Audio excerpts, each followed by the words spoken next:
understand that I'm pretty late into the Shang Chi analysis kind of conversation, but I was just talking to some people and I realized that perhaps without an understanding of the cultural context, everyone was able to necessarily understand the relationship dynamics about the character development and the relationship development in the movie.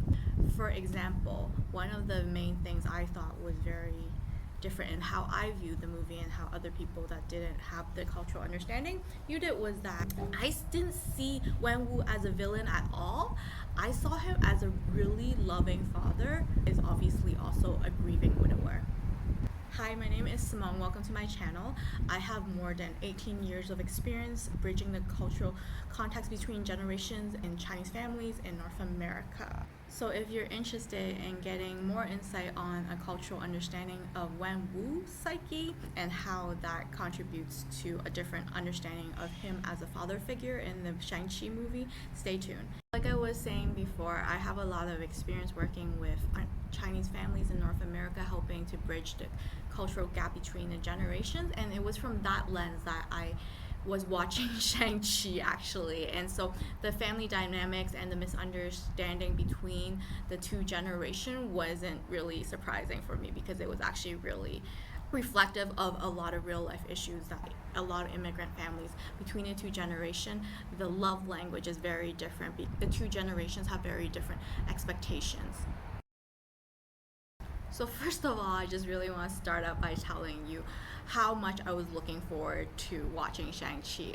As a matter of fact, I had gotten myself a Disney Plus subscription and binge watch on a 20-something Marvel movie / series before watching Shang-Chi because I wanted to make sure I understood the whole Marvel-verse and how everything works and that I wouldn't miss any Easter eggs. So when I say I'm serious about Marvel, you gotta know I'm really serious about Marvel.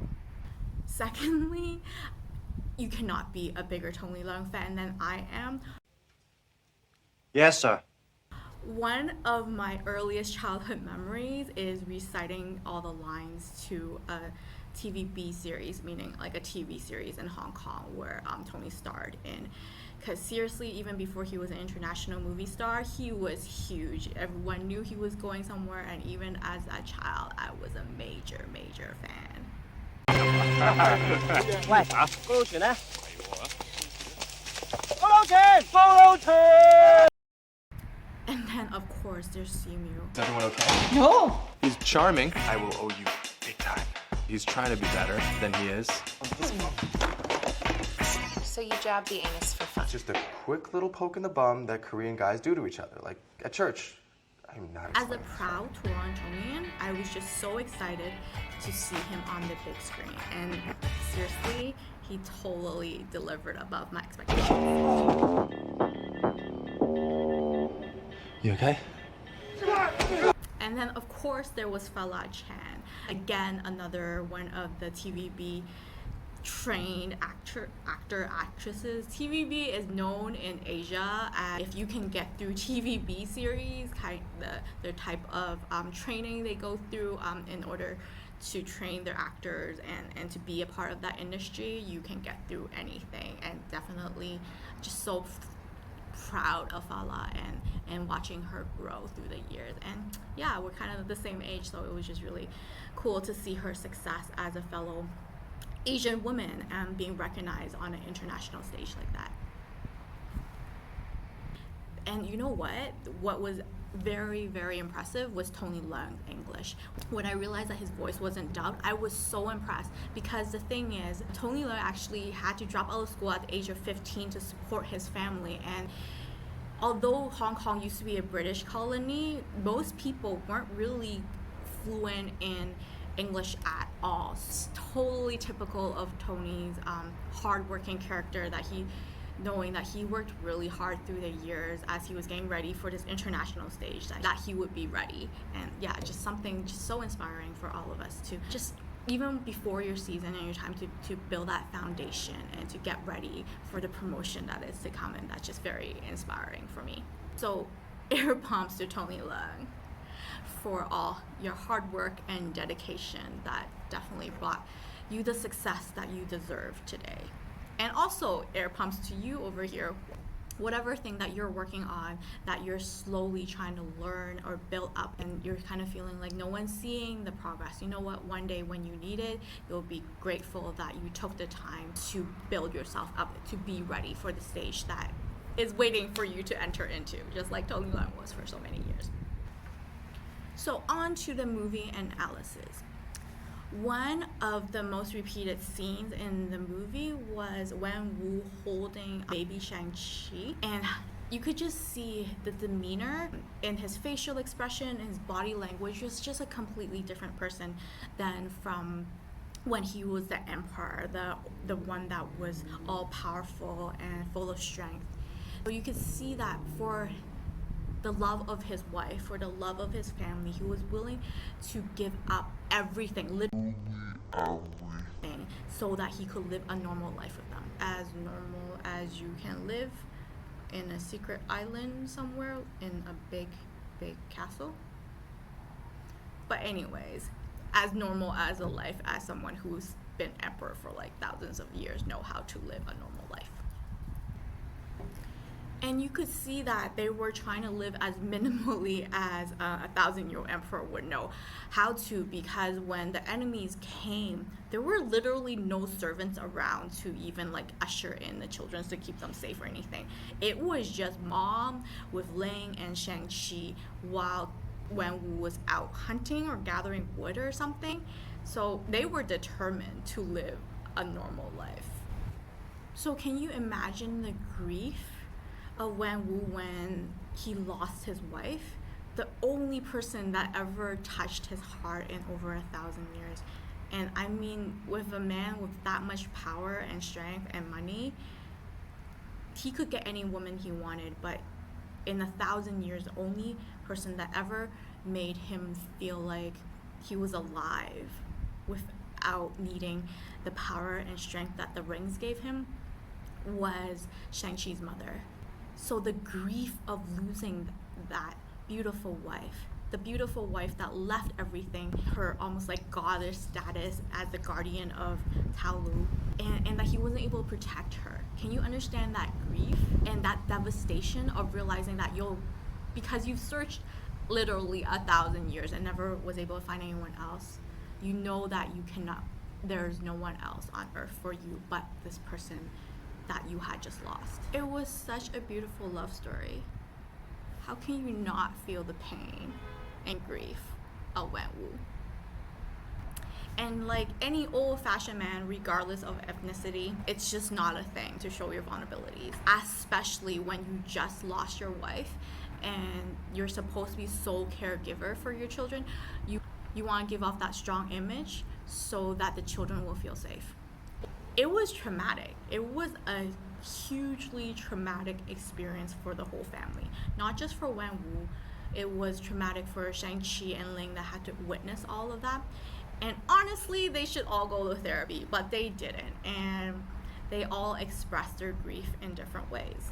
And like any other family, even without grief, they were very easily provoked to blame one another for what happened because they were just all grieving. And sometimes that's what happens in families, is that when we grieve and we don't know how to unite with the grief to support one another in the grief, it tears us apart instead of making us stronger. It makes us point fingers at one another because it's easier to blame other people than to accept the reality that what our life had been will never be anymore.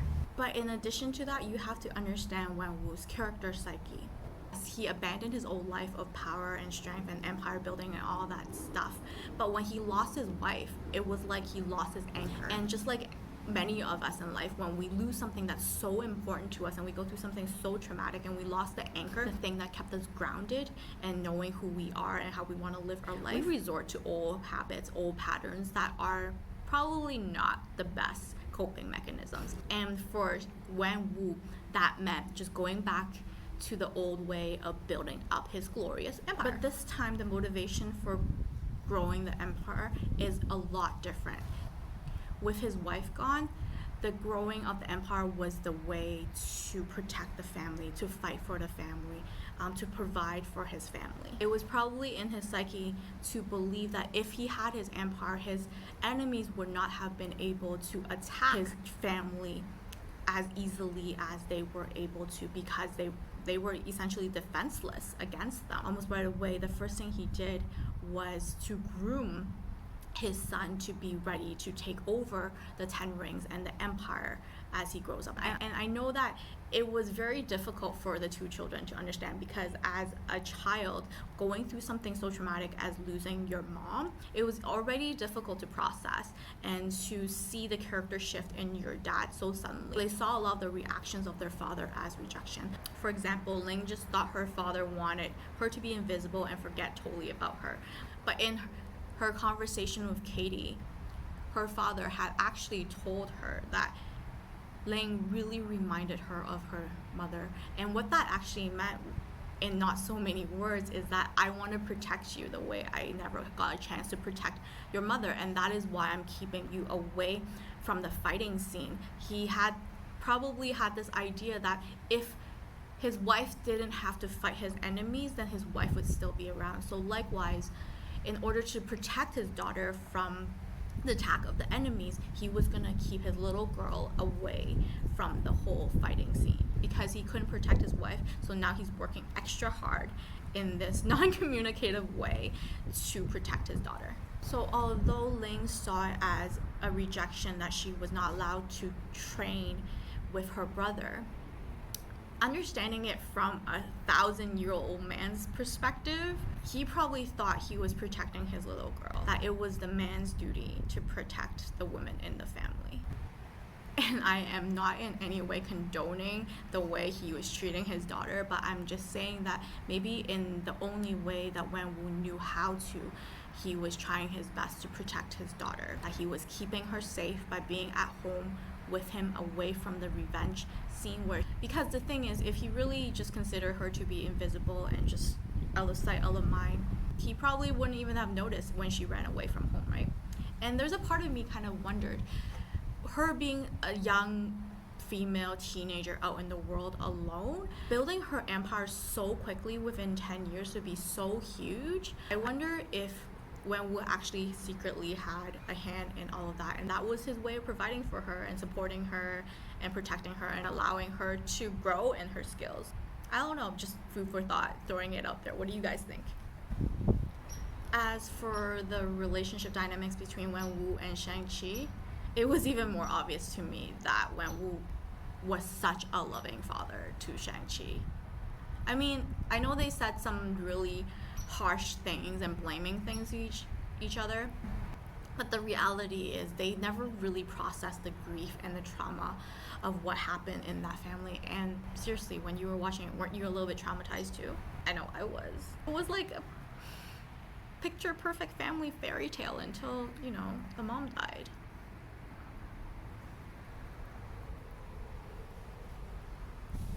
Hey friends, if you're still watching, just want to remind you guys to hit the like button and subscribe button, and let me know in the comments below if you want me to make another video about Shang-Chi's character development and how him reconciling with who he is and who he is in his family dynamics was the source of his power. So I know when we were watching the movie, we were kind of sympathizing with Shang-Chi's point of view and kind of seeing the childhood training as kind of almost childhood trauma kind of experience for him. And again, I am not endorsing Wenwu's child rearing methods at all, but I'm just saying that from Wenwu's point of view, he was perhaps doing all this because he was trying to equip and protect his boy. He actually said it when he was bandaging up the young boy when he got his knuckles hurt in one of the scenes, by saying that he wanted to equip him so that he could be ready to take on the power of the ring. So for Wenwu, all of the training that Shang-Chi had to go through was a love language of helping to equip him for the world, as Wenwu understand it, that he needed to know how to be successful in. Unfortunately, things did not work out as Wenwu had imagined it. Shang-Chi's kind of like a sensitive nature personality, whereas if it was Ling, she would have loved that kind of attention from her father. When Wenwu bought Shang-Chi out as a boy to that restaurant where some of the gangs were hanging out and he was beating up people to get news about where his wife was, that in Wenwu's worldview was probably kind of like a father and son bonding time, because he knew that this was something that was important to both of them, that they both had lost something very dear to them, Shang-Chi his mother and Wenwu his dear wife, and that they really, in Wenwu's mind, that they needed to have that time together to do something productively together in avenging her death. Again, I'm not suggesting your father, son, daughter time to be avenging people like that, but in Wenwu's world, that was what he did. Wenwu chose to bring Shang-Chi along, not because he would be useful in the fight at all, but that it was something that he gladly wanted to include in him. It was kind of like a take your kid to work day scenario for him, showing his fatherly love. Yeah, not endorsing that type of take your kid to work day, but nice try, Wenwu, nice try. And unfortunately, Shang-Chi just got further traumatized by the whole thing. So by the time he was a teenager and he was sent out to actually kill the person that killed his mother, he took advantage of the situation and ran away. But here's the thing. That whole scenario was Wenwu's way of prepping the boy to take over the mantle, to take over the throne. He was priming Shang-Chi to be ready to take over the Ten Rings and possibly his whole empire, because that's actually how all old-fashioned Chinese drama ends. It is that we find a glorious purpose out there for the young boy to achieve some kind of success so that they would get a good reputation within the clan of the empire with all the other people that they're ruling over, and so the father can successfully pass the torch over to the younger son. But this was not Shang-Chi's aspiration, so he ran away from it all. But again, if it was Ling's personality, if she had such an opportunity, she probably would have really, really enjoyed it, because, you know, she's into building empires and stuff. Kudos to hardworking women. But not so much to the killing part of stuff and the crime part. Unfortunately, Wenwu did not cater to the unique personalities of his children, so both felt very misunderstood, very traumatized by his upbringing, and both ran away. A part of me thinks, when they all came back and had dinner, and he was mentioning, I always know where all my children are. I wonder if he was secretly protecting and providing for them all these years all along anyways. And that was his motivation to continue to having that empire of his, so that he could secretly protect his children. And it was during that time the evil spirit dragon of Ta Lu took advantage of the grief of Wenwu to convince him, to help break him free. Sorry, spoilers! I hope you had watched the movie before you watched this analysis, because yeah, spoiler. But if you haven't, seriously, spoiler coming up. Finally, in Wenwu's final scene, it was so evident his love for Shang-Chi, because he did not hesitate to sacrifice, he did not take a double second to sacrifice himself to save Shang-Chi, and immediately he gave him the rings. You could tell that he's definitely a changed person from the beginning of the story, because he was no longer attached to the power.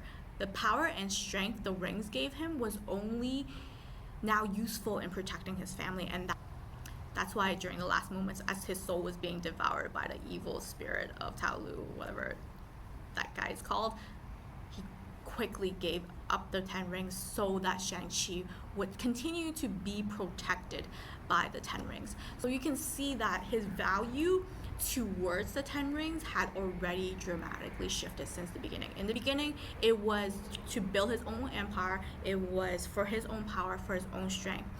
But when he put on the 10 rings again after the death of his wife, it was power to protect and provide for his family, and to essentially ensure that no more tragedy would ever come upon his family again. Kudos to that. Anyways, I hope that you enjoyed my analysis of the movie Shang-Chi and it helped you to see it and interpret it from possibly a different perspective. But it's also my deepest prayer that it will also help you to reflect upon your own relationship with your parents and perhaps to see some of the disappointments in your relationship with your parents or some of the traumas or conflicts in your relationship with your parents from a different light. I remember when I was in my mid-30s and I realized that it was during my parents when they were in their mid-30s that I felt really disappointed by them. And when I was in my mid-30s, I realized that, I don't have my life all together. I don't understand a lot of things and I'm still trying to figure a lot of things out.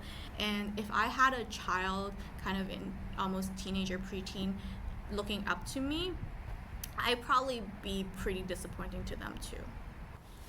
Anyways, thanks for hanging out today. I had a lot of fun making this video and I hope that you had just as much fun watching it. If you did, please remember to like, share, and subscribe, and comment below if you want me to make other videos about the relationships and some of the developments in other Marvel videos. Like I said, I have binge watched all of them and I have some, I may have some unique insights on it that you never thought of either. Oh well. Have a good day. Have a blessed day. And just remember, you are always loved. Bye, y'all.